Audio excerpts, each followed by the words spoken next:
बीच में बीसी शर्मा जी, राष्ट्रीय महामंत्री यूआरएमयू और राष्ट्रीय उपाध्यक्ष एनएफआईआर के।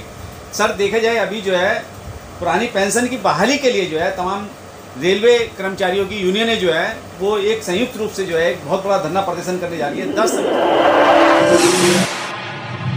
न्यूज चैनल पर जो भी वक्ता ने कहा वो उसकी अपनी राय है, जिसकी पुष्टि नेशन न्यूज इंडिया नहीं करता। धन्यवाद। कौन कौन से संगठन इसमें सम्मिलित हो रहे हैं और क्या प्रमुख मांग रहेगी पुरानी पेंशन बहाली के लिए? हमारी मुख्य मांग तो एक ही है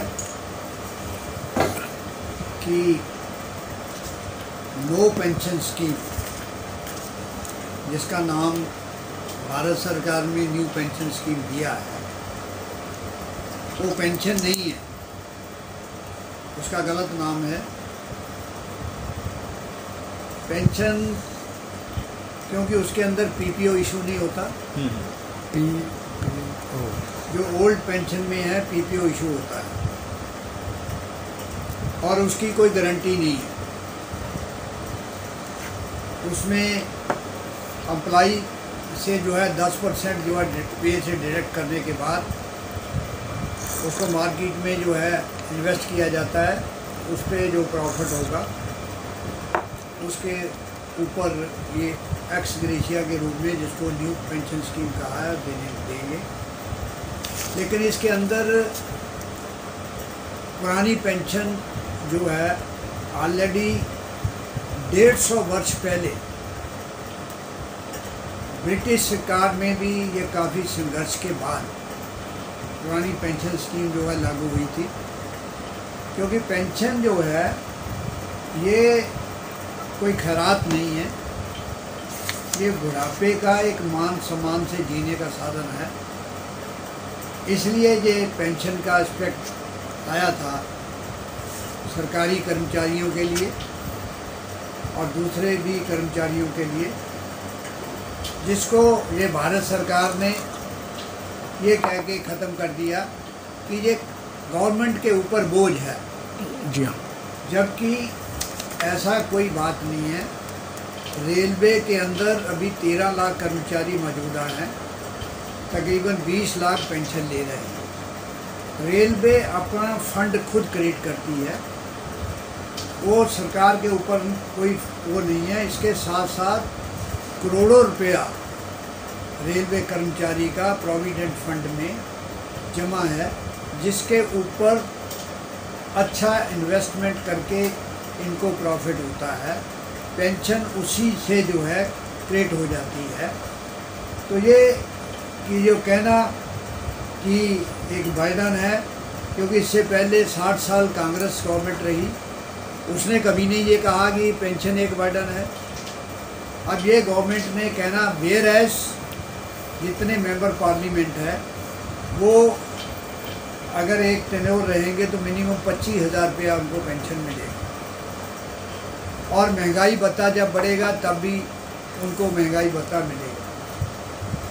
ये जो नई पेंशन स्कीम है, जबकि ये भी सारे जनवरी 2004 के बाद मंत्री भी बने हैं, एमपी भी बने हैं, एमएलए भी बने हैं, और इसके साथ साथ गवर्नमेंट कर्मचारी, चाहे केंद्र का कर्मचारी हो, स्टेट का कर्मचारी हो, जो इसमें इन्वॉल्व है, इस जो महायुद्ध के अंदर रेलवे, सेंट्रल गवर्नमेंट के डिफेंस के सारे कर्मचारी, एजुकेशन के कर्मचारी, इनकम टैक्स के कर्मचारी और स्टेट गवर्नमेंट के तमाम जितने भी गवर्नमेंट कर्मचारी है, वो सारे इसके अंदर इन्वॉल्व है।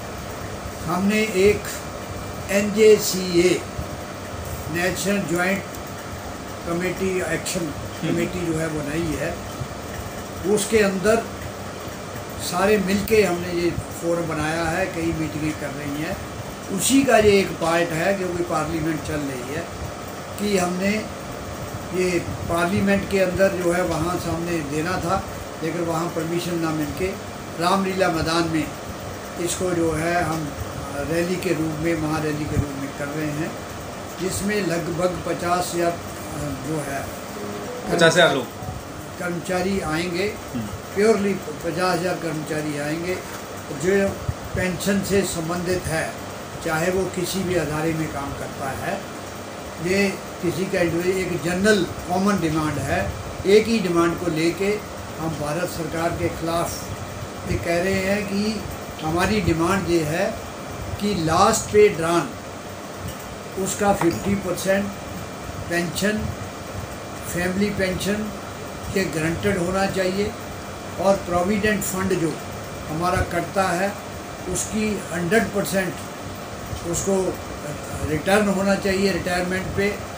जब जनवरी 2004 के जिनके ऊपर ये नो पेंशन स्कीम लागू की है, और ग्रेच्युटी मिलनी चाहिए, फैमिली पेंशन मिलनी चाहिए।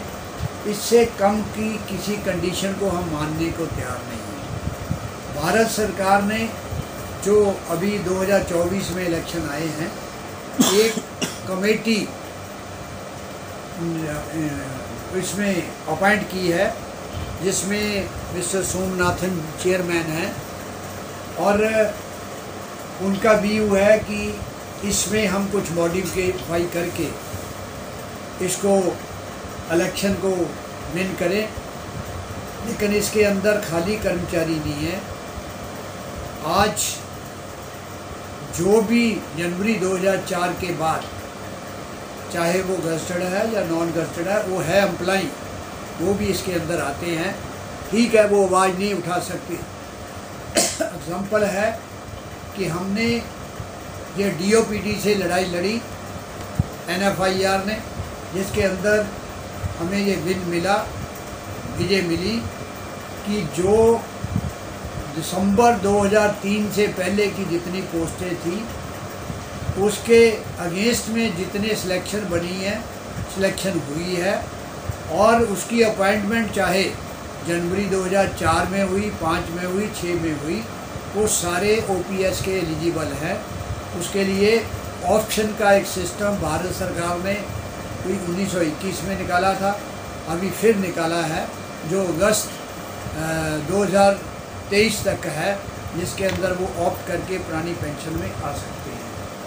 तो अगर ये भारत सरकार इस बात पे नहीं आएगी तो आने वाले 2024 के इलेक्शन में हम संयुक्त मोर्चे में जितनी है सारी स्टेटों में जाएंगे और जो है उसका विरोध करेंगे कि जो मैनिफेस्टो के अंदर इस बात को रखेगा कि ओल्ड पेंशन स्कीम को रिस्टोर करेगा, नई पेंशन स्कीम ख़त्म करेगा, गारंटेड पेंशन जो है फैमिली पेंशन देगा और 100% प्रोविडेंट फंड रिटर्न करेगा, DCRG देगा।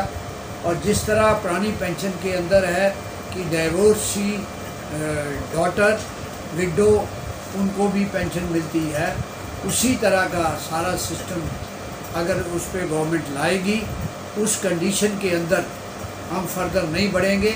अदरवाइज़ हम इनको वोट की चोट देंगे।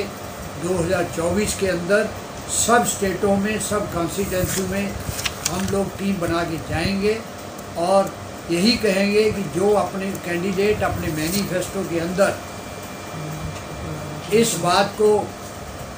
बात को लाएगा कि हम जो है गारंटेड पेंशन देंगे, मिनिमम पेंशन देंगे, DCRG देंगे, और जो रुका हुआ महंगाई भत्ता है उसकी पेमेंट कराएंगे। और महंगाई भत्ता जो जैसे सिस्टम में पहले मिलता आया है, पार्लियामेंट से अप्रूवल है, उसके अंदर कोई दिक्कत नहीं आएगी। तो इस तरह की जो पेंडिंग डिमांड्स है उसको मैनिफेस्टो में लाएंगे तो हम तब जो है उस कैंडिडेट की सपोर्ट करेंगे। अदरवाइज़ बिना पुरानी पेंशन लिए किसी बात पे कोई समझौता नहीं होगा। BC शर्मा जी, जिस तरीके से आपने बताया जो OPS की बात करेगा वही वोट पाएगा इस बार जो है 2024 के चुनाव में, यानी कि वोट की चोट का भी आपने जो है सीधा सीधा इशारा कर दिया है। क्या इस मंच पे कुछ राजनीतिक लोग या राजनीतिक पार्टी भी शामिल होगी? नो, किसी राजनीतिक पार्टी को हम शामिल नहीं करेंगे। हाँ। हालांकि कई जगह ऑफर आई है। हाँ। हम जो है एम्प्लॉई फेडरेशन है वही विरोध इसमें करेंगे।